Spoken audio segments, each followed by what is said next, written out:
راديو تግራይ ዜና ሓደ ሰዓት ጀሚሩ ኣሎ ንሓደ ሰዓት ክጸንሑ ክትከታተሉና ብኽብሪ ቀደም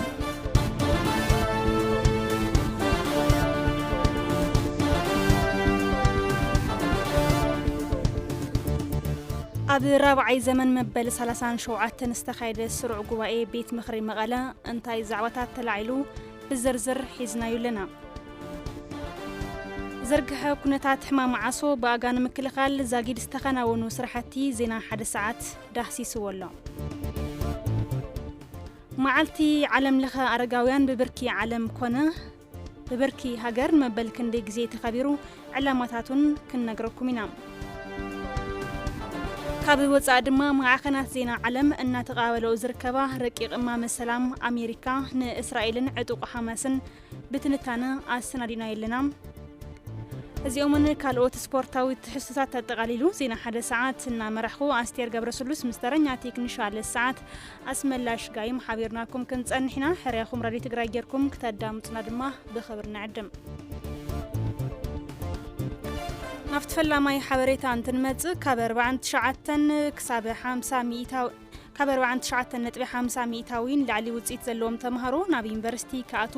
ሚኒስተር ትምህርቲ ወሲነሎም ሚኒስተር ትምህርቲ ካብ 49.50 ሚኢታዊን ላዕሊ ውጽኢት ዘለዎም ተምሃሮ ናብ ዩኒቨርሲቲ ከኣቱ ከም ዝወሰነ እዩ ኣፍሊጡ ዘሎ ቅድም ክብል 50 ሚኢታዊን ልዕሊኡን ዘምጽኡ ተምሃሮ ጥራሕ ናብ ዩኒቨርሲቲ ከም ዝኣቱ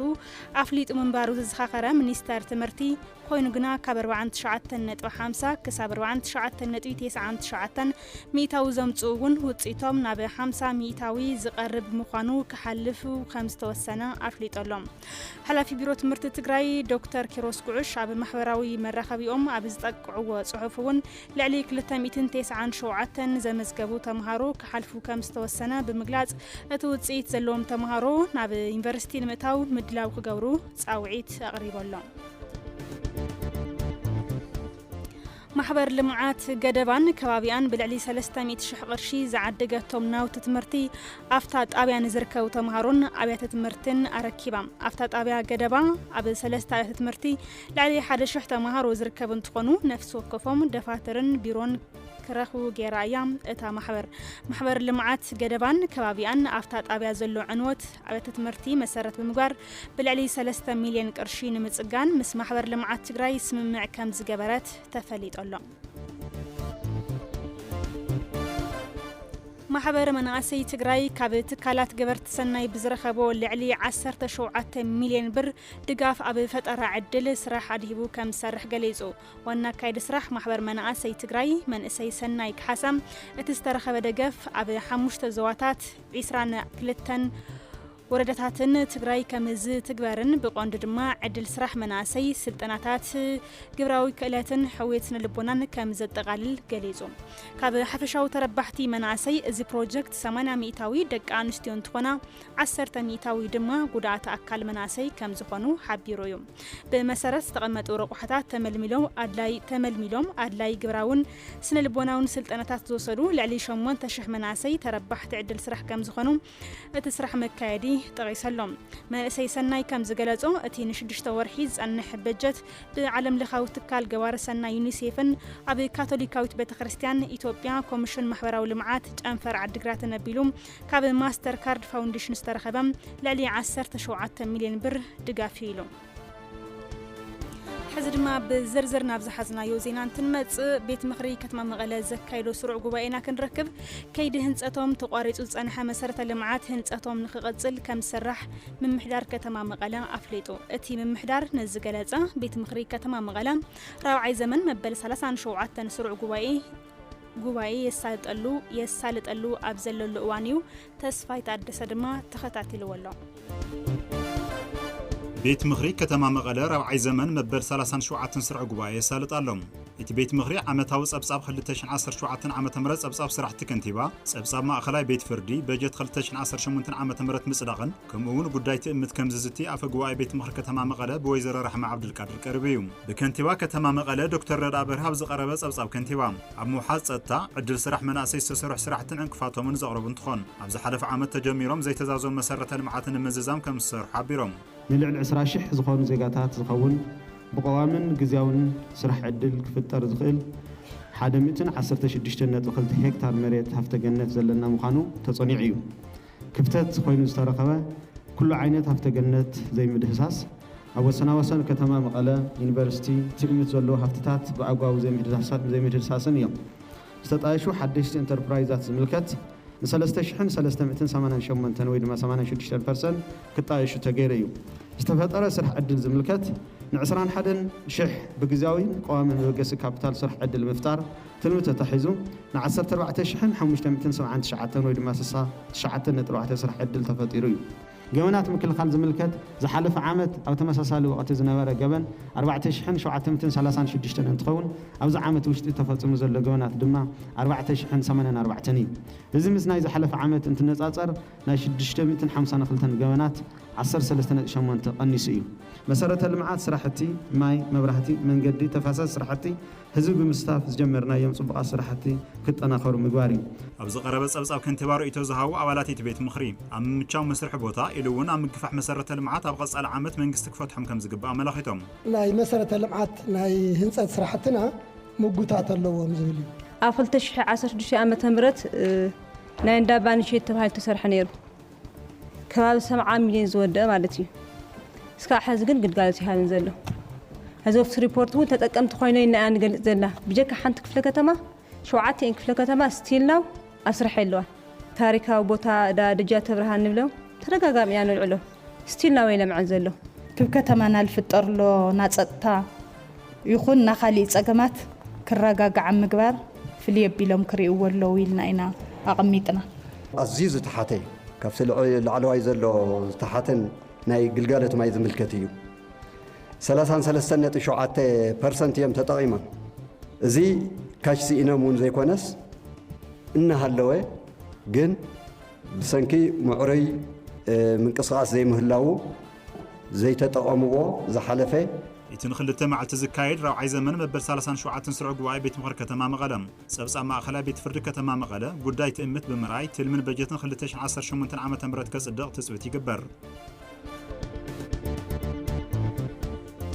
لومي مالتون 21 مسكرم معلتي أرجاوين أب علم مبل 35 جزي أب هجرنا دمان مبل 34 جزي باستفلا لمرها جبرتات يخبر لهم اتبع دحنة أرجاوين ناي محلا وحلفنتنا نواصع بزبل مري حساب أنها تخبر يركب نتبع بزملكاتنا إجر جعزو استخايدن تخون أب زوري أرجاوين زكايد نتفتات بزملكات ما مرئت عدات تجيرو يوم مثل أرجاوين نمحلاون زجات مجسات دون مالن كمون هجر زجلجلون سرحون أرجاوين أدلى قلحتان مهاب سعرتات يجبر كم زلو تجليزهم زلقتوت المرجعاتن أتاوي تتكامنتن أرجاوين المرجعات زعل مسرحتي كأتسألنا تخاتالي ولدون المرجعات تجوارا وكم زخوان دما يحبر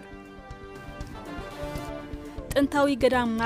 ماريام غوندا بسنكي وحج حدقا مفراس كم زنصلالو تحبيرو أبي مبل 15 في الزمن كم تسارح زنقرلو قدام ماريام غوندا أبي زحلف ورحنا حسن تخاتلتي 5 علتات بزوق عماين بزورد وحجن أبي حدقا كم زلو أم حداريث قدام ممهر قبر مدهن حبيروم بمخنيات كوينات أبي مولو تقراي بزحات أبيات كريستياناتن انتاوي قداماتن أبي زبرسلون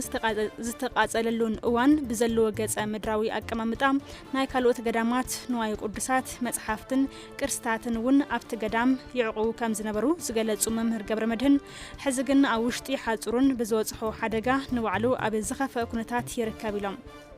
سلازو خنا غيزياوي محدار تግራይ سبحافتن كالوت زملكتهم أكلاتن أبي مدحان ازيت انتاو قدام كرباربو صويعم كبل نحبريتان ركبن وردا إيروب صريحو دمص وينه تግራይ صابصيبو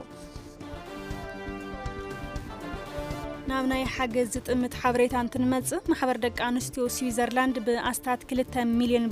مليون بر استعدقا 12 موترات أبي ملس أكاديمي نزركبو جغانو قدعات تقادلتي عديلا ميديكال دايركتور ما أخل معقوي قدعات أكل ملس أكاديمي دكتور سلمون حقوس قدعات أكل جغانو كابت سقعتنينتن تتوارنتن وزيوم بعلوم تنكسعيسوم عرسوم كيلوم ألميعوم علتاوي مناورهم نخمرحو كل مداو حاجز هيد اليوم يلوم قدم حزين استقبرو حاجزات بمسكان مسزلو متن طلبقن سلازي متاتن قبرت سناي تكالات ሰብ ሃፍትን ዲያስፖራ ተጋሩን ብስተወደወ መንገዲ ዝኻልዎ ኣድላይ ሓገዝ ንኸበርክቱ ተላብዮም ነቲ ሓገዝ ዘረከቡ ኣካይድ ስራሕ ትካል ምግባረ ሰናይን ማእኸል ማዕበይ ህፃናትን ሙሉ ኃይለ ስላሴ ንሓንቲ ሞተር ብ160,000 ብር ሒሳብ በሓፈሻ ድማ ብ1,920,000 ብር ዝተገዛ 12 ሞተራት ዝኸፈአ መጉዳእቲ ኣካል ንዘለዎም 12 ተጋደልቲ ከም ዝተዓደለ ሓቢሮም ካብ ናይ ሓገዝ ጥምት ዝርዝር ዜና ከይወፃና ጉድ ዩኒቨርስ ኢትዮጵያ ዝተባሃለ ትካል ገባር ሰናይ ብልዕሊ 8 ሚልዮን ብር ዝተዓደገ መድሓኒት ንቢሮ ጥዕና ትግራይን ሪፈራል ሆስፒታል ዓይደርን ብሓገዝ ዘበርኪቱ መሳርሕትና ሰላማዊት ኣያሌው ዝስዕብ ዝርዝር ኣለዋ ትካል ገባር ሰናይ ጉድ ዩኒቨርስ ኢትዮጵያን ኮምፕሬሄንሲቭ ሪፈራል ሆስፒታል ዓይደርን ቢሮ ሓለዋ ጥዕና ትግራይን ዝተፈላለዩ መድሓኒታት ብሓገዝ ኣበርኪቱ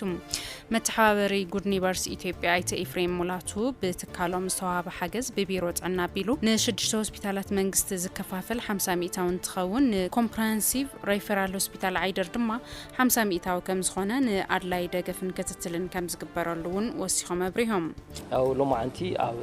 ዓይደር ሪፈራል ሆስፒታል ለና ናይ መድሓኒት ተኸክብ ካብ ጉድ ዩኒቨርስ USA ተገበረ ሓገዝ እዩ ስለዚ መጀመርያ ዓይደር ኮምፕሬሲቭ ሆስፒታል ከመስግን ይደሊ መድሓኒት ስንክመጽእ ምስቶም ናይና ዶነራት ኮይኖም ናይ ብዙሕ ግዜ ወሲዶም ናተነጋገሩ ያው ኣብዚ ክበጽሕ ስለልገበርዎ همون كل تعنا بيروون عاوزي مثال ساي وجن خينو مسانا صريحيو سلازي كل تعنا بيروون كمسجني للي بحفشاز من حيث زي 50% عيدر كومبريسيف هوسبيتاليو 50% دوما شدش هوسبيتالات اللي قلنا تقراي اللي قلناها شدش هوسبيتالات لوعلي بحفشا سلازي بعد غلال تريت لنا ناب شومونتن مليون قيمه بقرشي دقف تغيير لله ኣብ ቢሮ ጥዕና ትግራይ ምክትል ሓላፊ ኣውራኬድ ስራሕ ምሕካምን ክንክን ሕሙማት ዶክተር ስምዖን ገብረጻድቅ በወገኖም ትካል ገባር ሰናይ ጉድ ዩኒቨርስ ፀገም ህዝቢ ትግራይ ተረዲኡ ነዚ ሓገዝ ብምግባሩ ኣመስጊኖም ብጣዕሚ ነመስግን ንጉድ ዩኒቨርስ ኢትዮጵያ ሎም ዓንቲ ኣውዲ ንርከቦ ዘለና ኣብ ልሕዚ እዋን ንሕና ከም ክልል ጥዕና ቢሮ ተፈላለየ ትካላት ጥዕና ኣለዋና ከም ክልል ዓይደር ሪፈራል ሆስፒታል ሓዊሱ ስለዝኾነ ድሕርቱ ኩናት ዘለዎ ዝሕዚ እዋን ብዙሓት ትካላትና ዝዓነዋ እኹል ዝኾነ መድሓኒት ቀረብ ዘይብለን ከምኡ እውን በጀት ዘይብለን ኩነታት ኢና ዘለና ዋላ ካፍቱ ዝሓለፈ ተወሰነ ምሕያሽታ ኣለዎ ስለዝኾነ ከምዚ ዝበለ ሓገዝ ንዓና እንተን ትካላትና ዓብዪ ሓገዝ እዩ ኢልና ንሓስብ ቺፍ ክሊኒካል ዳይሬክተር ኮምፕሬሄንሲቭ ሪፈራል ሆስፒታል ዓይደር ዶክተር አብርሃ ገብረዝጋብሔር ፀረ ተዋስያን መድሓኒት ጻጽደም ፀረ ኣሲድ መድሓኒት ዓሶን ዝርከብዎ መድሓኒታት ከም ዝተረከቡ ብምሕባር ንዝተገበረ ሓገዝ ንኢዶም እቲ ሓገዝ ቀጻል ክኸውን መልእኽቶም ኣሕሊፎም ጉድ ዩኒቨርስ ኢትዮጵያ እዚ የድልዩ መድሓኒት ኢሎም ብናብ ዓለም ተበግሶ እዮም ኣምፅኦሞ ኣተላልሾም ብደንቢ ናና እውን ክንቅበል ናብ ምሕዝነት ክንኣቲ ኣበረታቲዖም እዮም ኣምፅኦሞ ኣብዞም ሎም መዓልቲ ተቐቢልናዮም ዘለና መድሓኒታት ዝርዝር ንኣብነት ፀረ ተህዋስያን እዚ ፀረ ተህዋስያን ናይ ማዕናጡ ወይ ፀረ ማዕናጡ ፅገተኛታት መድሓኒት ኣለዎ እዚ ዝጥቀመሉ ሓደ መድሓኒት እውን ኣሎ ንሱ እውን ተገልገልቲ ኣለውና ብብዙሓት ኣብ ፃጥደም ግልጋሎት ዝረኽቡ ስለዚ ንቶም ክበፅሖም ዝኽእል ውስን ተገልገልቲ ክነብፅሖ ክንከሊና ካሊእ ናይ ፀረ ኣሲድ ነድሪ ከሽዖ ወይ ናይ ጨጉራ ሕማም መቃለሊ እውን ኣለዎ ፀረ ረክሲ ባክቴርያ እውን ኣሎ ክልተ ዓይነት ኣሞክሲሲሊን ኣዚትሮማይሲን ዝብል ስለዚ እዞም መድሓኒታት እዚኦም ኩላቶም ዝውሓት ዝውሰዱ መድሓኒታት እዮም ብተወሳኺ ድማ ናይ ዓሶ መድሓኒት እውን ኣሎ ንሕማም ሕቆ ምክንያት ክኾና ዝኽእሉ ነገራት እንታይ እዮም ዝብል ድማ ክንርኢ ሓደ ሙሳኽ ዕድመ እዩ ስፖርታዊ ምንቅስቃስ ዘይምግባር እውን ልዕሊ ዓቐን ክብደት ምህላው ስሩስ ሰደዱ ሕማማት ንኣብነት ከም ካንሰር ኮላሊት ዝኣምሰሉ ሕዱር ሕማማት ከቢድ ነገር ምልዓል ናይ ስነ ልቦና ጸቕጢ ከጋጥመና ከሎ ማለት ኣብ ጭንቀት ክንህሉ ከለና ሽጋራ ምትካኽን ዝኣምሰሉ ሕቆና ንኽሕመና መንቀልታት እዮም ኢለና ሓኪም ካብ ዝል ድሕረ ገጽ ዝረኸብናዮ ሓበሬታ ጸገም ጥዕና ሕቆ ከየጋጥመና ብኸመይ ከመይ ባጋ ክንከላኸሉ ከም ንኽእል ድማ እንትንገልጽ ስፖርታዊ ምንቅስቃስ ብምግባር ከም ናይ እግሪ ምንቅስቃስ ጥዕና ዝሓለወ ክብደት ክህልወና ምጽዓር እውን ወሳኒ እዩ ሽጋራ ዘይምትካኸን እትድቅሰሉ መደቀሲ ምቹውነቱ ምርግጋጽ ብዘለጸ ድማ ናብ ሰሙያ ጥዕና ብምኻድ ፊዚዮቴራፒ ምርኣይ ወሳኒ ይብለና እቲ ዝረኸብናዮ ሓበሬታ ኣብ ፊሊፒንስ ብዘጋጠመ 6.9 ሬክተር ስኬል ምንቅጥቃጥ መሬት ልዕሊ 70 ሰባት ከም ዝሞቱ ሰበስልጣናት ሃገር ገሊጾም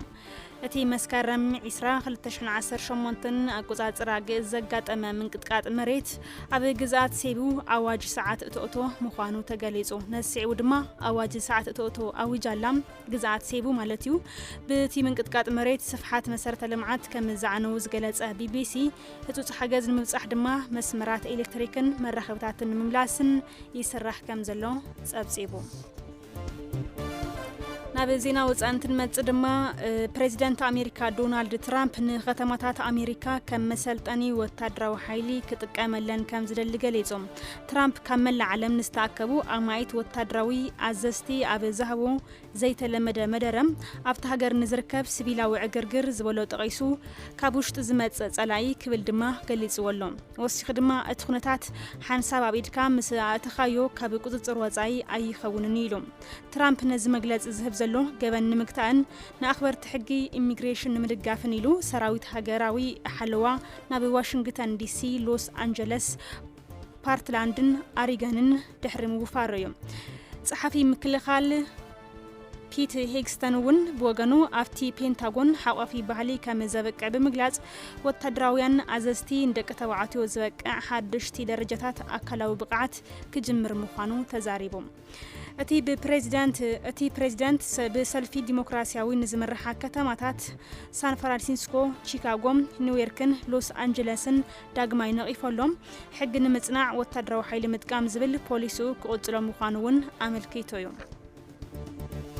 ካብ ዜና ወጻኢ ከይወጻና ልዕሊ 2 ዓመታት ዘለቐ ኩናት እስራኤልን ሓማስን ብሰላማዊ መንገዲ ማዕልዎ ክረክብ ዘኽእል ረቂቕ እማመ በኣሜሪካ ከም ዝቐረበ ተገሊጹ እቲ እማመ ሰላም በእስራኤል ተቐባልነት ከም ዝረኸበን ጉጅለ ዕጡቕ ሓማስ እውን ንኽቕበሎ ትጽቢት ተነቢሩሉ ከም ዘሎ እዩ ማዕከናት ዜና ዓለም ይጽብጽባ ዘለዋ እቲ በኣሜሪካ ዝቐረበ ውጥን ሰላም ኣብ ልዕሊ ዜጋታት ፍልስጤማውያንን ዝወርድ ዘሎ ሓሰረ መከራ ዘብቅዕሉ ንክኾን ድማ ብርክት ዘላ ሃገራት ዓለም ነቲ ውጥን ሰላም ደገፈን ኣብ ምግላጽ ይርከባ ኣብዚ መዳይ መሳርሕትና ኪሮስ ገብረስላሴ ትንታነ ሰናዲሎ ኣድሚጽና ክንመለስ President Trump has declared that peace in the Middle East is beyond very close as he presented a new plan to end the war in Gaza in the presence of the Israeli Prime Minister. ካብ ዝጅመር ክልተ ዓመት ንኸቁፅር ሒደት ሰሙናት ዝቐርዮን ኣብ ዓለም እቲ ዝኸፍአ ሰብኣዊ ቅልውላው ከም ዝተርኣየሉ ዝእመንን ኩናት ማእኸላይ ምብራቕ ዕልባት ክረክብ ዝበለ ይመስል ካብ 7 ጥቅምቲ 2023 ኣቆጻጽራ ኣውሮፓውያን ጀሚሩ ኣብ መንጎ እስራኤልን ሓማስን ክካየድ ዝጸንሐን بركت زبالة هجرات إذا نكأتوالو زترأين كوينات أب زحز أوان ناب سلمة ومنجد نكام الرح تسفات تاريو كم زليو مع قناة زين علم أب مصاب زركبا زين العلاقة لتعمتات زلقة كوينات إسرائيل حماسن بسلمة ومنجد مودة زخل عسرانة وتات زحق فرق أمام بأمريكا زغربان تخون بإسرائيل ون تقبلنات كم زرخبايو مع خن حفريتا رويتورس زبصب بريزيدنت أمريكا دونالد ترامبن قدماي مينستر إسرائيل بنجامين نتانياهو أب حدش وطن سلام غازا كم تسمع معو زغلصت معخن حبريتا نتي سممع سلام حماس نخقبلو دما اتوم مرحتي كم تحساسبو تقيسوم እቲ በአሜሪካ ዝቐርበ ውጥን ወታደራዊ ስርሒታት እስራኤል ብቕልጡፍ ደው ክብል ዝእምት ኮይኑ ሓማስ ድማ 20 ብህይወት ዘለዉ ዝዓገቶም እስራኤላውያን ክፈትሕን ሬሳታት ናይቶም ኣብ ውሽጢ 72 ሰዓታት ሞይቶም ተባሂሎም ዝእመን ልዕሊ 12 እስራኤላውያን ብምርካብ ከረክብን እስራኤል እውን ብኣማይ ዝቑፀሩ እስራት ፍልስጤማውያን ንኽፈትሕ ዘገድድ ከም ዝኾነ ቢቢሲ የመላኽት The two leaders said they'd agreed on a 20-point plan for a ceasefire, an exchange of hostages held by Hamas in return for Palestinian prisoners held by Israel. بزعباتي أبا مونغو حماسن إسرائيلن زكايد زولو زررب تخصدوم مبال زحز أمام سلام أمريكا نسب سلطان حماس كم زتوهابهم تقليتو ካብቶም 20 ነጥብታት እማመ ሰላም ጉጅለ ዕጡቕ ሓማስ ኣብ ምምሕዳር ጋዛ ዝኾነ ተራከመ ዘይህልዎ ዝጠልብን ኣብ መወዳእታ ድማ ንምስረታ ሃገረ ፍልስጤም ማዕጾ ዝኸፍትን ምዃኑ ይንገር ብተወሳኺ ድማ ክልቲኦም ወገናት በቲ እማመ ምስ ተስማዕምዑ ናብቲ ሰኣነ ረድኤት ብጥሜት ዝሰቓይ ዘለው ነበርቲ ጋዛ ብቕፅበት ሙሉእ ሓገዝ ናብ ወሽመጥ ጋዛ ንኽንለኣኽ ዘማእኸል ነጥብታት ከም ዘለዎ ተገሊጹ ፕሬዚዳንት ኣሜሪካ ዶናልድ ትራምፕ ኣብ ዋይት ሃውስ ድሕሪ ዝተኻየደ ዝርርብ ኣብ ዝሃብዎ መግለጺ ነቲ ውጥን ሰላም ታሪኻዊ መዓልቲ ሰላም ክብሉ ገሊጾምዎ ኣለዉ So this is a big day, a beautiful day, potentially one of the great days ever in civilization. እቶም ፕሬዚዳንት ወሲኾም ሓማስ በተሓድሽ ውጥን እንተ ዘይተስማዕሚዑ በእስራኤል ዝግበር ሓማስ ናይ ምጥፋእ ስራሕ ንምውዳእ ደገፍ ኣሜሪካ ከም ዝህልው ምሕባሮም እዩ ፎክስ ኒውስ ዝጽብጽብ ትራምፕ ካብቲ ቅድሚ ሕዚ ዝበልዎ ብዝተፈለየ መልክዑ ፍልስጤማውያን ካብ ጋዛ ንኽወፁ ከም ዘየገድድን ኣብ ዘለዎ ቦታ ብምዃን ነብራዊ ሰላም ንምምጻእ ከም ዝጽዕሩን ገሊጾም ቀዳማይ ሚኒስተር እስራኤል ቤንጃሚን ኔታንያሁ ብወገኖም ሓማስ ነቲ ውጥን እንተነጽግዎ ወይ ድማ በተሓድሽ ውጥን መሰረት እንተ ዘይተኸቲሉ እስራኤል ኣብ ልዕሊ እቲ ጉጅለ ዝጀመረቶ ስራሕ ክትውድእ እያ ምባሎም ተመላኺቱ But if Hamas rejects your plan, Mr. President, then Israel will finish the job by itself. This can be done the easy way,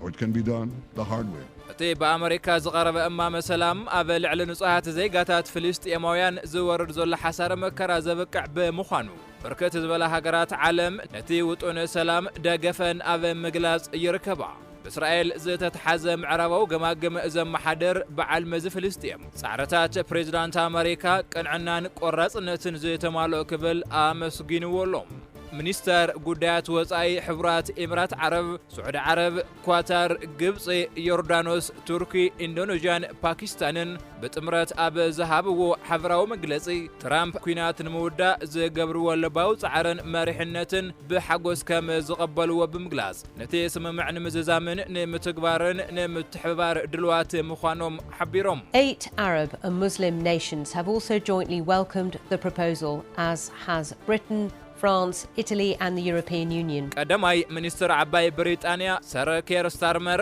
ነቲ ውጥን ብሓጎስ ብምቕባል ኩሎም ወገናት ናብ ሓደ ክመጹን ምስ ምምሕዳር ኣሜሪካ ብምትሕብባር ነዚ ስምምዕ ክዛዝሙን ናብ ክውንነት ክወስዱን ንጽውዕ ከም ዝበለ ፍራንስ 24 ጸብጺቡ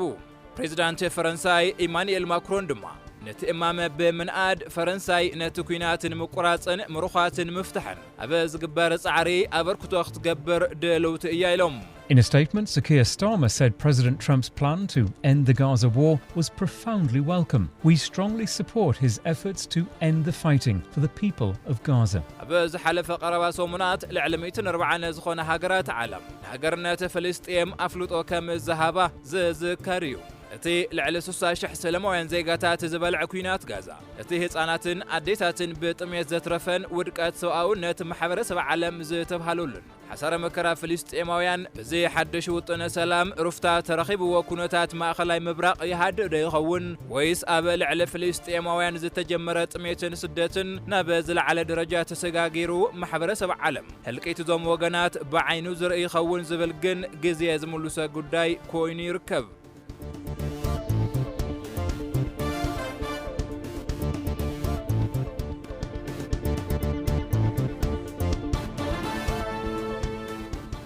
ዜና ሓደ ሰዓት ራዲዮ ትግራይ ኣብ ምድማጽ ትርከቡ ኩራት ሰማዕትና ናብ ካሊእ ሓበሬታ እንትንሰግር ድማ ጥቆማ ኢና ንረክብ ኣብ ማዕርፎ ነፈርቲ ኣሉላ ኣባነጋ ዝተተኸሉ መሳርሕታት ድሕንነቶም ንምፍታሽ ዝዓለመ ስራሕቲ ካሊብሬሽን እስክካየድ ተባሂሉ ማዕርፎ ነፈርቲ ኣሉላ ኣባነጋ መቐለ በብ2 ዓመት ንዘካይዶ ናይ ካሊብሬሽን ስራሕቲ ማለት እውን ኣብ ማዕርፎ ነፈርቲ ኣሉላ ኣባነጋን ከባቢኡን ነፈርቲ እንትዓርፋን እንትለዓላን እቲ ከባቢ ዘለዎ ምቹውነት ንምፍላጥ ዓሊሙ ከም ዝሰርሕ ገሊጹ ሕዚ ድማ መቐጸልታ እቲ ኣብ ዝሓለፈ ሰንበት 18 መስከረም 2018 ዓ.ም ዘካየዶ ምንቅስቓስ ንዕለት 22 መስከረም 2018 እውን ፍሉይ ምንቅስቓስ ነፈርቲ ማለት እውን ናይ ካሊብሬሽን ስራሕቲ ስለ ዝካየድ ነባሪ ከተማ መቐለን ከባቢያን ነዚ ፈሊጡ ክጸንሕን ከይጭነቕን ኣተሓሳሲበሎም እዚ ዝካየድ ስራሕቲ ካሊብሬሽን ኣብ እዋን ጸልማት ኣውሮፕላን ብቴክኖሎጂ ተደጊፉ ንኽዓርፋ ዝኽእሉ ዝተተኸሉ መሳርሒ ስራሕታት ድሕነቶም ንምፍታሽ ዝዓለመ ኮይኑ በዝሕ ነፈርቲ ንምውሳኽ ዓበይቲ ነፈርቲ ንኽዓርፋ ከምኡውን ዓለም ለኻዊ ረቋሒት መዕርፎ ነፈርቲ ንምዕባይ ከም ዝሕግዝ ምምሕዳር ከተማ መቐለ ንሚድያታት ኣብ ዝለኣኹ ሓበሬታ ኣመላኺቱ ኣሎ ብዛዕባ ዓለም ለኸ መዓልቲ ቡና ኣመልኪቱ ኢቲቪ ዘውፅኦ ሓበሬታ ኣሎ ድማ ክነካፍለኩም 2.7 ቢልዮን ዶላር ሸርፍ ወፃኢ ዝተረኸበ ቡና 21 መስከረም መዓልቲ ቡና ይብልና ኣሎ ዓለም ለኸ መዓልቲ ቡና ኣብ ዝተፈላለዩ ሃገራት እናተኸበረ ይርከብ ንመጀመርታ ግዜ መዓልቲ ቡና 1 ጥቅምቲ 2015 ከም ኣቆፃፅር ኣውሮፓውያን ኣብ ሃገረ ጣልያን ከተማ ሚላን ኮይኑ استخبره خوينو بمنجدي حورات منجستات ICO مالتون International Coffee Organization أبز زخون اللواني بلنا أبز حزوان دما كابمان نمجزي بزلازة تحبر متنخار بزبل مري حسب أنها تخبر يركب معلت بنا مخنيات بمجار سريت نترلاي بنا نمعباي بمليونات زود صارو أفريت بنا مالتون عدالوت بنا ببنا زم حضر السبات نمرقف علامة بمجار يخبر بمخنات معلت بنا كاب علم بمفراي بنا تمراتي زخونة إثيوبيا أبد سريت يكون مفراي بنا نممحياشون كم تسرح أبد إتيفي زوات صحوفي رد أبد زحل فغلت شعن 10 شعات عمت مرد رح كاب حرنت أخلت مليون طن لعلي بنا بمفراي 468 تنشح 960 شعات مترك طن نبي علم لخعداقا كم الزغربا كاب زدما كلتنت شعات بليون دولار كابي شرف وزعي ترخيبو يوم برازيل فيتنام كولومبيا اندونيسيا اثيوبيا برك علم بنا فريت هاجراتين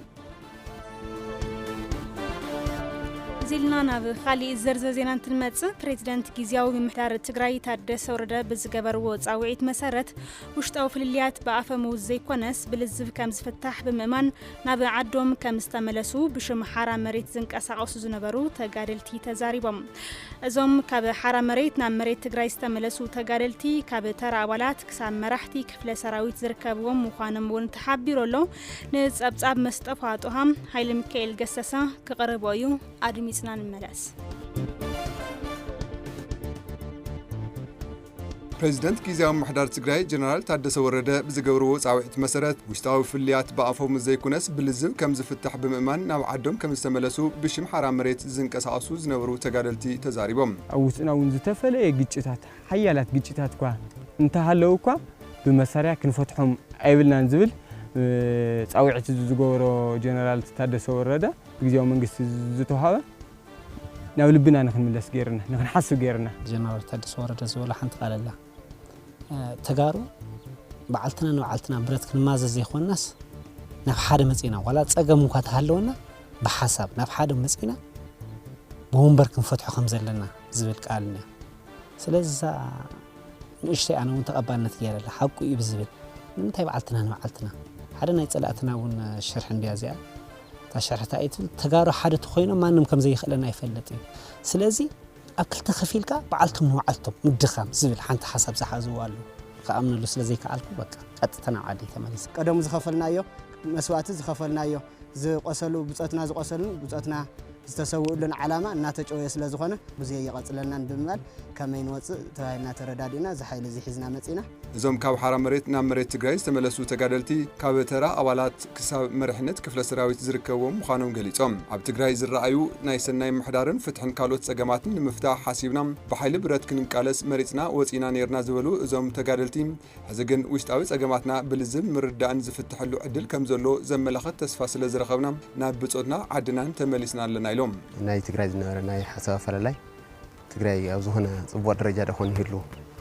زول رديتي نيرني زهنا ناي فلتكا لو تكله يخليه زولو سنينا وهيدا دحرجن خيدا زرهقوا كالي خيدا زرهقوا أنا زخر كل علامة سفارة اللي خويني سلز تاي موسان كم زلن بعلي حسيبة مالتي كاب تجراي وتعي بحيل برد كن كساس حاسبنا وتينا تنحنا عنا زبلو زوم وجنات عوز أنهم كنا تاتجن روحة تجراي زراعت كم زي كنا حبيرهم نتجراي تكم ده خان بمالينا خدنا نيرنا أو زخدنا لساعات من مكاوز جرده خوينو تجراي كم تجراي زت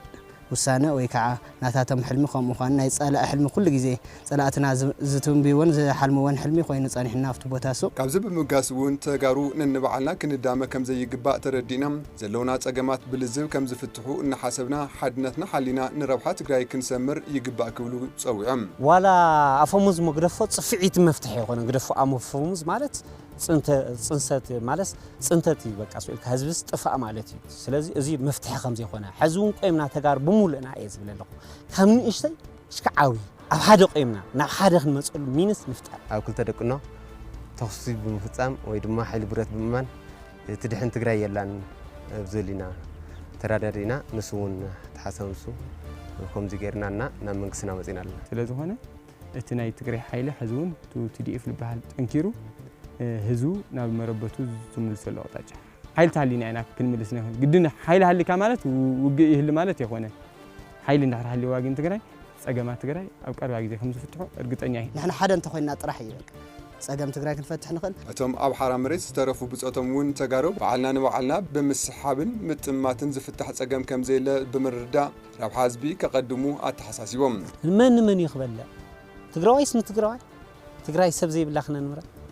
ስለዚ እዚ ኣይተቀበልኩዎ በቃ ኣነ ከም ስምዒተይ በቃ ብጣዕሚ ውሽጠይ ተወዲኡ ነይሩ ኣብኡ ዘለዎ ሓይሊ TPF ወይ ድማ TDF ዝነበረ ጽንተት ትግራይ ዘድሐነ TDF በቲ ናይ ፖለቲካ ብልሽት ደሞ ኣነ ህዝቢ ትግራይ ብዘይርሕና ኣቕጣጫ ስለ ዘሎ ትግራይ ከም ትግራይ ጠጠው ኢልና ናይ ውሽጥና ሕማቕ ክህልወና ይኽእል እዩ ናይ ውሽጥና ፖለቲካ ጸገም ክህልዎ ይኽእል እዩ ተሓቢርና እቲ ፖለቲካ እውን ክነቕፎ እንተሓቢርና ናውን ጸላእትና ክሰጉን ኣስብሎ ስለዚ ሓጓፍ ምእታው ክኾን እና ጻውዒት ዝገብር ትግራይና ንሕና ኣብ ትግራይና ነበር መንእነትና እዩ ዘለና መንነት ስለዚ አንጻር መንነትና ዘይኮነ መንነት ንምቕዳም ኣብ ትግራይና ተሓዊስና ህዝብና ነድሕነሉ ክኾን ኣሎ ኢለ ኣፈላላይ እንተሊና እውን ብወንበር ዙርያ ናብ ሓደ ዘይንመጸሉ ተጋርስ የለን سئلنا وشتنا سئلنا بحدا أنجل سئلك ناي أنا زي اللي خلا بعلها تفلت زي خونك خنبل زل الناس أنا زي مرحوا زي خونك خنبل زل الناس تجرايس كم يجير خلحنا تجراي أو حدا مسيس كم يجير خلحنا لنا هزبي لنا تحسي ناس أرجس أني أنا بحدا خم المسؤول زي ما حدا تجراي زخونة يخون تجمع تجراي بالزبن مزتين نمفتح كرو كم زخونة بترجعامي إن جلس أممتو كريم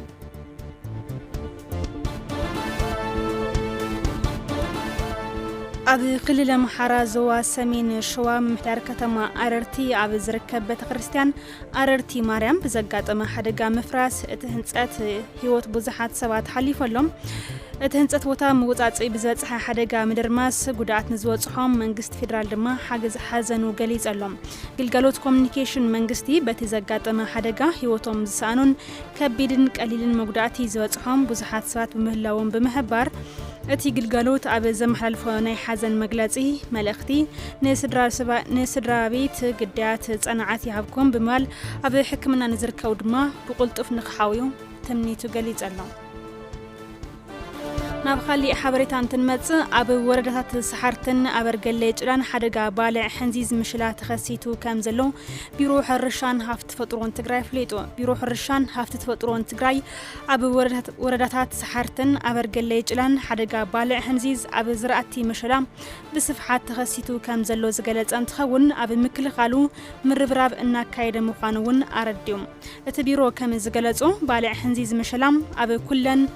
ወረዳታት ትግራይ ብፍላይ ድማ ኣብ መብዛሕትኡ ከባቢታት ሰሜን ምዕራብ ቆላ ተንቤን ጨርጨርን ካልኦት መብዛሕትኡ ምሽላ ዝራእቲ ዘለውን ክኸሰት ይኽእል እዩ ዝብል ስጋኣት ከም ዘሎ ገሊጹ እዩ ስለዚ ዝራእቲ ምሽላ ኣብ ዘለውን ከባቢታት ዘሎ ሓረስታይ ኣድላይ ፈተሻ ከካይድን ንምክልኻል ድማ ዘድሊ ምድላዋት ክሰርሕ ኣተሓሳሲቡ ብዋናነት ባህላዊ ናይ ቁፅጥር ስራሕቲ ኣብነት ብኢድ ብምእራይን ትኪ ብምትካኽን ክከላኸል ከም ዘለዎ ድማ ኣረዲዩ ካብዚ ብተወሳኺ በብኸባቢኡ ዘለዉ ክኢላታት ሕርሻ ንሓረስታይ ሞያዊ ሓገዝ ክህቡ ቁልጡፍ ርክብ ብቑዕን ጽፉፍን ዝተረጋገጸ እዋናዊ ኩነታት ጸብጻብ ነዝምልከቶም ኣካላት ክምልኣኽ ከም ዘድሊ ድማ ገሊጹ ኣሎ أبي تجري ترى يزلوا لبدا حمام شرخ أبي مقطع كله كربارب كم زقبات تجليزو بيروت عنا تجري أبي زوجو وأنا وحبريتام تلبدا زاجيد أب عسرته وردات تجري كم استراين 453 وجنات دماء بيت حمام كم تتحازن بيروت عنا تجري فليت زلم التبيرو أبي علا وجزء أب زرقح وأنا وحبريتام كسابع إسرا مسكرم كل التشحن 10 شمون تنام تمرت أبي زلوان بيت حمام 453 سبات كم تتوقعن هيوت 10 حدث سبات دماء كم زحلفن جليزم كساب حزي دحينهم زوجو بزهي 429 سبات تخونو بتصنع زحمة مدماء كل التميتن 10 خلتن حدش زحمة مدماء 10 حمشتم أبي كتتل حكمنا زركبو 10 مقانم اتمرداتا يملافت حبرت سب حدقات حمام بزقبا ترديو تنقاق خقبرن نت حمام نمكل خال زخلو من قرثات كتقورن دمام اتبيرو صوي علم أبو السنت وانات قدم مقبي مدلاونان ممقاونان دحر شقاق متقامنان هتانات من نتاهنان أدونا بكيميكال استحكمم ويدما فليحو الزحالة ماين ساونان بزقبا بمحصابن والقاون كابياون نصريتنا بمحلاون بعلنا نسدرابيتنا كاب حمام شروخ نمكل خال كم زكالون بيرو طعنا تግራይ أردي زلم أبي تግራይ بملكع لبدات تراي زلو حمام كوليرام مالتون شروخ أبي حاصير ساعات نموت زقاله حدغኛ حمام كم زخنا دما سمويات عنا እናገለጹ يم زخنا يكون وجن ملكة الحمام تقاطمو بناص مسمر سلكي 62 كدغمو يكرات سمعتنا 62 بمدول حبريتا كبن حجز خجبرلون كم زخال دما اتبيرو افليطلو ناب زرزر زينان تلمص وقت حلو زلع الحمام عصو باغان مكلخال استوردد سراح يوغان مهلاو بيت صحفت عنا وردا قلاتن بنفليتهم حصرت زانزيرا كم زلون حبرت سبتن ابيدو زركبا زانزيراتات نخالي غلغالوت كابمو علتو قطيبو حمام عصو ككلخللن ات بيت صحفت صاوعي تقريبا لهم مسارحتنا برهان مسفن توسخت حستلو كابتن بحمام عصو تقع ورداتات حنت وردا قلاتن بين مخانا زحبرو حلاف بيت صحفت عنا اتا وردا اي تحدي يوحنس اتي حمام نمكلخال علي مدمان ل 15 حمام برا ابيتي كيميكال كم استنصقلو يحبرو والله تنبيت عصو بوتايا تمرميرو استرخوا عصتات نويا وزحتو ياو فلاسورو يقعنا حنقول عصو تايلو يقعنا ما نصلام خير تايلون ماي باكس تايلو داتو من يونايم او سنات بفلاي افتن زي ترچون خابتات اباتن بركزل خزناي من لعلو خزم جمارلو خزناي سومن زيكواس 30 زخونو استرخون يو ناي سومن ناي ريبورت احكونا مصيوم تاسمول لكن تايغاري كازغل زنامن اشتا قارص لزابله ያው ተናዓሶና ኤፒደሚክ ፍላይ خزقو ደማ ከም ማናጅመንት ወሪና ተናይ ምክል خسرحتنا ስፊና ክንኸይድና ንሕናውን ወሲና ዘለና ኣብ ሰለስተ ጣብያታቱን ርጭት ካይድና ኣለና ናብ 15000 ዝኸውን መራሒ ስድራውን ሃውስሆልድ ገዛ ተረጭሎ ኣብዚ ያው ሕክምና ረኽብልና ሓደ ሁነታት ንወስደና ብዙሕይቱ ጣብያታት ናይ ዓሶ ዝርከበሉ ያው ብክልሉ ንፍለጥ እዩ ከዚ ኣብ ምክልኻልና ዘለና ኣብ ድልውነትና ዘለና እቲ ዘለና መመርመሪ زولنا أرديتي خالينا يكو أرتم زحكم ولا سبلة مبتعنا تقالوا يا وادارينا لنا من الواج نحر أزل على خونا إبيديميك حصرة زانزيرا كم زل حبروا أي تحدش حبرة سوء تناو إيدو زركوا زانزيران خالي قالت كم على تقطي وحمام عصف كلا خللن يصوعوا حصرة سلزلو نحنا كل جزء حتتنا بوتنا فلتي زانزيرا لنا أيو أرجو يتزنار زانزيرا خزلت حبرة سوء تقولوا زون نجار نحنا ون تلمون سدين أنا بين كساقزي أو كابل علون كمسؤولين خالين زل تازلات زانزيرا صوفيون كتكم إن نحنا تستمرنوا زانزيرا ون حسب كتكم اللون تناي تمرتي سفح لي وهاوي ولا بتابعنا محضرتي خون ولا بسومينا تمرتينا ون وهاو لجن قاليون بربرة مشفني جورأيو قالين حسر مساري جورأيو قاليون مسعنا أرجي جورأيو سلازي تاي ترفنا أيو سفح لرناي تمرتي جزا نازركا تايو لازم نقدر دحساس كادي زول تخوين له تاي قبرلو كوكا شاتر جزو تمرتينا أنا لأو مرد أجرنا لنا حبرة السبب كاو يذكرت أنت نمر واحد أنقذ خون عقار مايات بمدفان حمام عاصفك كلا خلد ما أي تحدش مال أختم يحلفون تنايم كل خارج جاءتون كذا وصوم الزيوت ما يونا قارة آخر سوزله جاء من مدفان سعرتات معصار زياتهم ناماي درهم استيخون نخلي دكا يكون أقول كبر ويدما كأتيك فسس دنبون كفلي مراولة كأصري زين تغيروا هو حبر السنة تعينو كحلو خليو سلازي زي أي أنوتا نفط حزبنا ونقلنا بمرداون ببطاويهم ستو مرتعنا سبرايدرات صراحتنا أصالطو نحمنا إنا نركب زلنا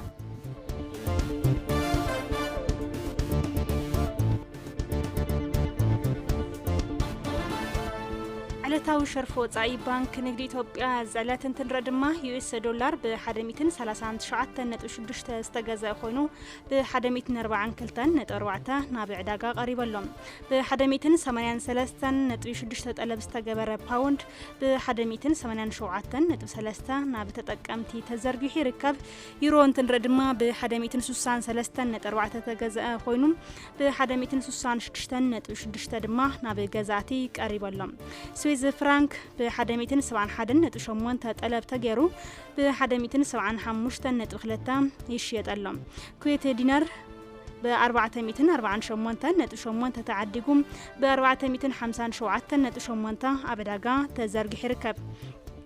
توسخ حبريت نمركب ابد حرقات فيسبوك بانك نقدي إثيوبيا مرأي كالي خرات سماعتي بزبيلنا دما نابد صبصات سبورت زعلات كنسغاغركم سلام طعنا بنا دحندهم شخون كرات دمت راديو تግራይ كل ግዜ በሰዓትና በخم ዘብል ዜና ስፖርት ተረኪብና ለና ምሳኹም ሓቢረኩም ጸንሓነ ጸጋብ ዘፈሩ ናብ ተፈላማይ ዝሓስኮ ዛዕባ ክሰገር ከለኹ ድማ ንምሽክሌታ ዝጥምት ሓበሬታ ይክኸውን ንጋንታ ትኮርሶ ደቂ ኣንስትዮ መገብቲ ኣብ ምፍራይ ትሰርሕ ከም ዘላ ጋንታ ከተማ ኣክሱም ኣፍለጣላ እታ ጋንታ ተዓዋቲት መስቀል ዓጋመ 2018 ዓመተ ምህረት ምዃና እውን ዝዝከር እዩ ሓበን ካሕሳይ ተወሰኽለው أب كتم عدقرات أبز تخيده وددر زور مسكل عقام نمستاف بناي ولدن حجز زغربا دكان الشتورة درت ماونتين كتم أقسم تسجمن نبتو وددر كم زغربان نتسجم ترديهم حجز نزجور لنا أكلاتنا مسكينا. أرشنا أنا متينا كولدنا أرش لمينا نود أمد زحسو ودكنا أعوي درجة حيلهم يومنا هقول بدك بوشتي حجزنا له قدامين عاتم كمسكين بجتي تبجتنا بجنزبنا بناي ولدنا ودعمت مدري بناي ولدنا إلى متنا سلازي نولدنا ودعمنا هنا مسجنهم بود عمت نخي يخورو ندق كله كساوز مسوات تخفر لنا ولدنا يوم سلازي طبق جواتارينا لنا نتصالي نازل على درجة هنا إحنا ندلي بوليسات بشكليتنياتات كابز فريلهم كابيتات حدث هنا كتم أقسم بماونتين دكانشة شامبيون زرو مسكال عقام مخان زخالة أبلات كانتا بشكليتا كتم أقسم بغزال نت ممحدار كتمان تخورتك قبر اللن زويعن نتهم زحقزناون بمولام تعمينا نمسجنهم جاما يخون قرشي يخون حقيزهم نايم تعمينا نمسجنهم كتم أقسم قاع بقى زججتون هنا يخونيو يددا بقوم كحجزنا اللهم أسلطانيناون ناوز سلازمطنا صبوق ጨዋታ ስለዘራና بتعمينا نمسجن نتهم زحقزناون تعمينا نخرم زلعل درجة بتصحي مجمرين وعلي تحقوس كون ولدي كون عدي صويعي نسلطانين محقوس إيه زدلي هم زحدنت ننسلام مطحن إنه هذا أقسم كمان خوني زدلي أبز حتركز بوحدات سلطنت بشكليتاز جمرة من قصاص بشكليتها كتم أقسم أبز حزوان 20 خلتن سلطنت حزم أب مسلطان كم زركون بلوزات بشكليتنياتات مفراي يسرحوا كم زلون أسلطاني محرتا بحلف قليصهم تنادق أنسية تغرى وانا عايزني أبز خلتشن 10 شمانت زجتنا كافت عامزنا ورا شوعات على رانانا حزنا 20 شوعاتنا 20 كلتن كاوني وانا ساتنمو اي بي سي لنا فلينا ينلنا مالتي እና ኣብዛ ሓለፈ ሄርሚላ ናብ ጋንታ ትራንስእቲና ሕዝውን ከምቲ ዝኒሄና ጭንጭንታ ክልተ ቆልዑ ንወስዲና ይጎለልና ኣሎ ካብተን ሓድሽ መሊና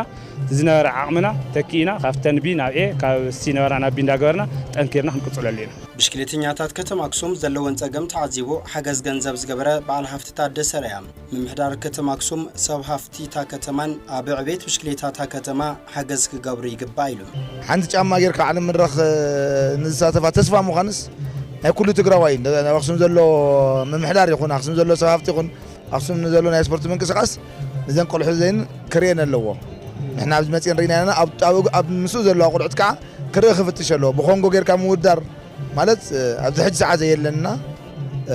ሓገዝ ገብሩለን ኢላዎ ንዑ ሓገዝ ክኾነን ኢለ ናይ 10,000 ቅርሺ ወፍያ ገይረለን ማለት ንምዕባለ ስፖርት ኩሉ ሞዩ ከበርክት ኣለዎ ክብል ኢንስትራክተር ገይፀይ ማሞ ተዛሪቡ ዮሐንስ ተሸብር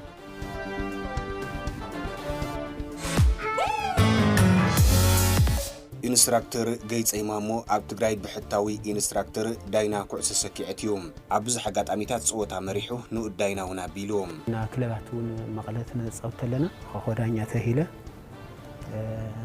ተሸሊመ እየ ኣብ ዘዋታት እውን ክንጫወት ኣለና ከኾዳኛ ተሂለ መሪፀ እየ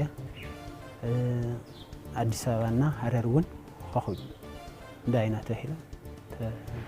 ተሓሬት መሪፀ እየ ቅድሚ ሎሚ በፂሕዎ ዘሎ ሞያ ዳይነት ካብ 87 ዓመተ ምህረት ኣብ ፕሮጀክት ፀወታ ኩዕሶ ሰኪዕት ጀሚሮም ጋጣምት ለዓወኹ ትምህርት ቤት እውን መካኒስ ሆስቴል ይባሃል ኩዕሶ መረ ባስኬትቦል ቴኒስ ኩለይና ንፃወት ነይራ ስለዚ እታ ሓደ ክረምቲ ተፃዊተ ሰልጢና ናብ ጋንታ ኣቲና ጋንታ እሱውን በዓሉ ኣፍትና መካኒስ ሆስቴል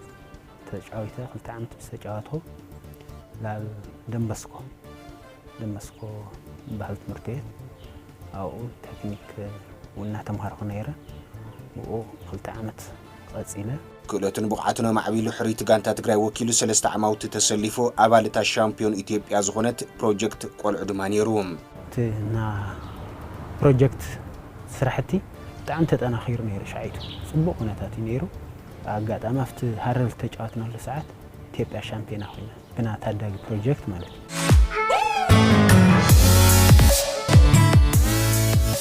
ካይ ኢትዕስራ ቆልዑ ሰልጢና ኦልሞስት ተማ 40 ቆልዑ በፌደራል ደረጃ እስከ አخذي ኩነታት ይንበር እስከ አخذي የጫውትሉ ዲያኑ ኩዕሶ ሰኪዕትና ኣብቃዕ ዝርከብ ኢንስትራክተር ገይፀይ ማሞ ምንቅስቃሳት ኩዕሶ ሰኪዕት ባስኬትቦል ክሰፍሕ ኣብ ፕሮጀክትን ኣብያተ ትምህርትን ክስረት ሙያውያን በብኽእለቶም ክወፍርሉ ተላቢዮም አንኸዝ ካብ ባዕለይ ለካለው ካብ ፕሮጀክት ይወፅየ ተጫዊተ ላብዳኝነት ወፅሕሎ ፕሮጀክት ግድን ብታሕንቲ ሰፈርተ ለይኾነ ወላ በትምህርት ዳኛ በዳኝነቱ አሰልጣኝ በሰልጣኝነቱ ንሕር ተሰሪሕሉ ለይወፃ ነገር የለ ከዝና ኣብነት ሳይክል ጣዕና ትግራይ ጣዕሙ ጉነን ኮይነሉ ኣብ ትግራይ እውን ባስኬት እውን ለይወፀሉ መንገዲ የለ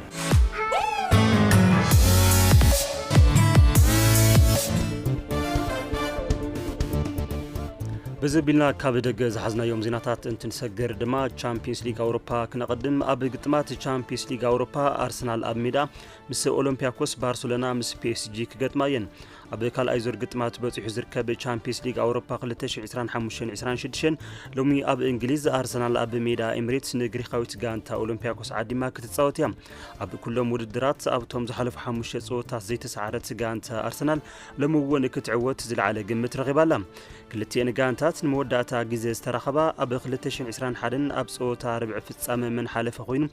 ابناي اولمبياكوس ميدا غانتا ارسنال 3-1 تعويتا نيرا اب ستاديوم اميريتس دما غانتا اولمبياكوس بانصارو 1-0 كتعوت كيلا نيرا لمشت كابز كايدو غطمات تشامبيونز ليغ اوروبا لعل قلعتا زرخبه صوتا غانتا بارسلونا بي اس جي مشت ساعه 4 اب ستاديوم غانتا بارسلونا كسالتيم اب لا ليغا سبين بزي سعرت تقصل زلا غانتا بارسلونا ابتيناي لومي صوتا وسنتي تتصاوتا بماسيتي كتخسروميا فرمين لوبيز غابي رافينها كم بون تيرستيغن بوغن غانتا بارسلونا زي سلفو تتصاوت خوينم تعواتي بالاندور 2025 عثمان ديمبلي كم بون ديزاري دوين كفاراسكيليان دما بوغن غانتا بي اس جي زي سلفو تتصاوتيم ساعات 1:45 جمارو زغبره صوتا قراباغن كوبنهاجن كمون يونين سنت جيلوسن نيوكاستلن ابز ساعات اب 7 دقائق زبصح خوينو بزي منم جول بادن ما نقصل يزركب مشت ساعات 4 بغالوت غطمات كقصل كلو باير ليفركوسن مس بي اس في موناكو مس مانشستر سيتي نابولي مس سبورتينغ ليزبن فياريال مس يوفنتوس كراخباين أبز حلف سومن جمارو زغبرن صباح كال اي سومن صوتات تزكايد ليغ اوروبا دما ኣስቶን ቪላ ናብ ኔዘርላንድ ተጓዒዛ ምስ ፌይኖርድ ክትፃወት እያ ካብ ቻምፒየንስ ሊግ ኣውሮፓ ቀፂሉ ኣብ ካልኣይ ብርኪ ዝስራዕ ሊግ ኣውሮፓ ጽባሕ ካልኣይ ዙር ግጥማቱ ከሳልጥ ከሎ ኣብ ፕሪምየር ሊግ ድኹም ምንቅስቓስ እናርአት ትርከብ ጋንታ ኣስቶን ቪላ ናብ ኔዘርላንድ ኣምሪሓ ምስ ፌይኖርድ ተካይዶ ፀወታ ትፅቢት ይግበረሉ ክልቲአን ጋንታት ንመወዳእታ ግዜ ዝተረኸባ ከም ቆፃፅር ኣውሮፓውያን ኣብ 2010 ነይሩ ኣብቲ እዋን ድማ ኣስቶን ቪላ 3-1 ረቲዓ ነይራ ጽባሕ ሰዓት 3:55 ድማ ግጥም ክልቲአን ጋንታት ክሳልጥ እዩ ሮማ ምስ ሊል ቦሎኛ ምስ ፍራይበርግ ፌነርባቼ ምስ ኒስ ድማ ምሸት ሰዓት 1:45 ዝካየዱ ፀወታት ኮይኖም ሊዮን ምስ ሳልዝበርግ ኖቲንጋም ፎረስት ምስ ሚትላንድ ፖርቶ ምስ ክሪቬና ዝቬዝዳ ባዝል ምስ ስቱትጋርት ስትራም ግሩዝ ምስ ዳይናሞ ዛግሬብ ጌንክ ምስ ፍሬንካቮርስ ሴልታ ቪጎ ምስ ፓኦክ እውን ብተመሳሳሊ ምሸት ሰዓት 4 ዝካየዱ ፀወታት እዮም ጁዲ ቤሊንግሃም ብሉጽ እንግሊዛዊ ተጻዋቲ ዓመተ ስፖርት 2024-25 ተባሂሉ ተሓሪሙ ተጻዋታይ ክፍሊ ማእከል ጋንታ ሪያል ማድሪድ ጁድ ቤሊንግሃም ካብ ደገፍቲ ብዝተኣከበ ድምጺ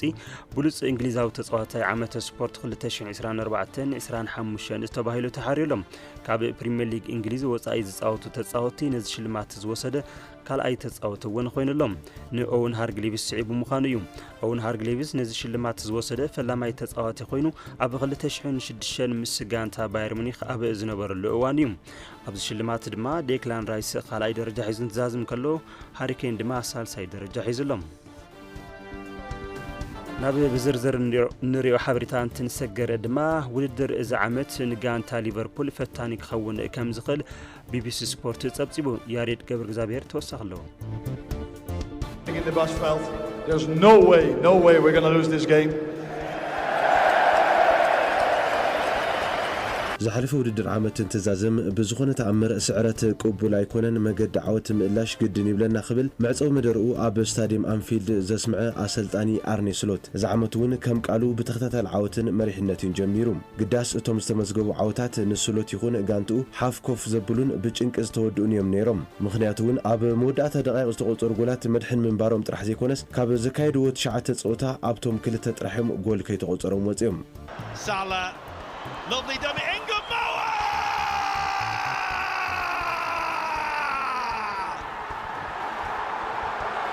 Boy wonder strikes for Liverpool ቢቢሲ ስፖርት ነዚ ጉዳይ ኣመልኪቱ ኣብ ዘውፅኦ ትንታነ ራዕድን ድንጋፀን ኣየድልን ግን ድማ እዋን ስግግር ሊቨርፑል ሓደ ዓመት ደንጉዶ መፅኡ ዝብል ሕቶ ኣስፊሩሎም ነቲ ትንታነ ዘስፈረ ጸሓፊ ኩዕሶ እግሪ ፊል ማክናልቲ ነዚ ጽሑፍ ድሕሪ ስዕረት ቻምፒየንስ ሊግ ኣውሮፓ ኣንጻር ጋላታሳራይ እዩ ኣቕሚጥዎም ካብ ፌኖርድ ሊቨርፑል ከሰልጠን ዝመፀ ኣሰልጣኒ ኣርኔ ስሎት ርኡይ ለውጢ ከይገበረን ጋንታ ከም ዘለዋን ተረኪቡ እዩ ዝሓለፈ ዓመት ሻምፒዮን ፕሪምየር ሊግ ኮይኑ ብዙሓት ዝስማዕምዕሉ ሙሉእ ጋንታ የርገን ክሎፕ ምስ ስልቲ ጸወቱ ዝተቀበለ ስሎት ካብ ቀይሕ ካርድ ይኹን ማህሴት ተጻወት ተምሊጡ ዳርጋ ብሉጽ ዓመት እዩ ኣሕሊፉ Osimhen against Alisson and it's 1-0 Galatasaray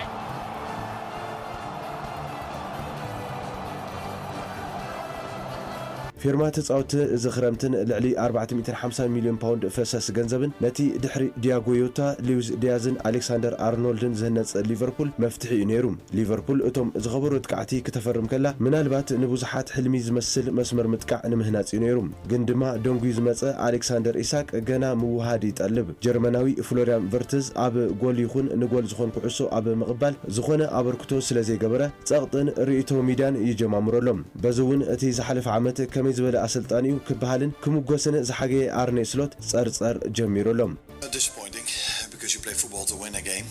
and that's what we didn't do for me it was a different loss than the one we had against Palace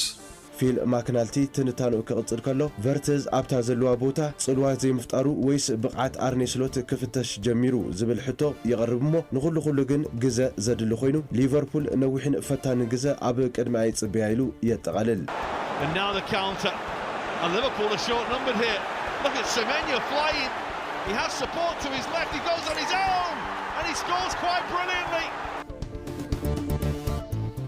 መወዳእታ ድማ ሓንቲ ሓበሬታ ናብኹም ክነብል እንግሊዛዊት ጋንታ ማንቸስተር ሲቲ ብሉጽ ተጻዋቲ ወርሒ መስከረም ንምሕራይ 3 ተጻዋቲ ዕላው ጌራላ ድሕሪ መልሲ ኢንተርናሽናል ብሬክ ወይ ድማ ጸወታ ሃገራውያን ጋንታት ኣብ ዘካየደቶም 5 ግጥማት ኣብ 4 ዓወት ተመዝጊባ ኣብ ሓደ ማዕረ ተፈላለያ ጽቡቕ ምንቅስቓስ እናገበረት ትርከብ ጋንታ ማንቸስተር ሲቲ ኣብቶም ተካይዶም ዝነበሩ ግጥማት ብሉጽ ብቕዓት ዘርአዩ ሰለስተ ተጻወቲ ንምሕራይ ድማ ዓላው ገይራላ ካብቶም ሕጽያት ኮይኖም ዝቐረቡ ኣጥቃዕታ ጋንታ ኤርሊንግ ሃላንድ ሓደ ኮይኑ ኣብ ዘካየዶም 4 ግጥማት 6 ጎል እንተቆጽር ሓንቲ ድማ ንጎል ትኾን ኩዕሶ ሞቻቹ ከቐብል ክኢሉ እዩ ካብቶም ሰለስተ ሕጽያት ሓደ ዝኾነ ጀሬሚ ዶክውን ብተማሳሊ ሓንቲ ጎል ከቆጽር ከሎ ሓሙሽተ ድማ ንጎል ዝኾና ኳሳሱ ቀረብ ክገብር ክኢሉ እዩ እንግሊዛዊ ተጻዋታይ ክፍሊ ምጥቃዕታ ጋንታ ፊል ፎደን እውን ካብቶም ሕጽያት ሓደ ኮይኑ ኣብ ዘካየዶም 6 ግጥማት ድማ 2 ጎል እንተቆጽር ክልተ ድማ ንጎል ዝኾና ኳሳሱ እውን ኣብ ሞቻቹ ከቐብል ክኢሉ እዩ ዝኸበርኩም ሰማዕትና ንሰዓት ዝሓዝኩም ጸብጻባ ስፖርት ኣብ ዚዛዝሜ ናብ ኣስቴር ክምልሰኩም يغنيلنا بمأخلاي معبل 918 كيلو هرتز بي اف ام دما 98 نطب بادو بقطناكم كقرب صنحه زينا حد ساعات ابز تزازيمو اب دحر ገጽ ዩቲዩብን ፌስቡክን ትግራይ ቴሌቪዥን ክትረኹና ትኽእሉኹም ኩራት ሰማዕቲ ኣስቴር ገብረስሉስ ምስተረኛ ቴክኒሻል ዘዕለት ኣስመላሽ ጋይ ማሕበርናኩም ጸኒሕና ሰናይ ግዜ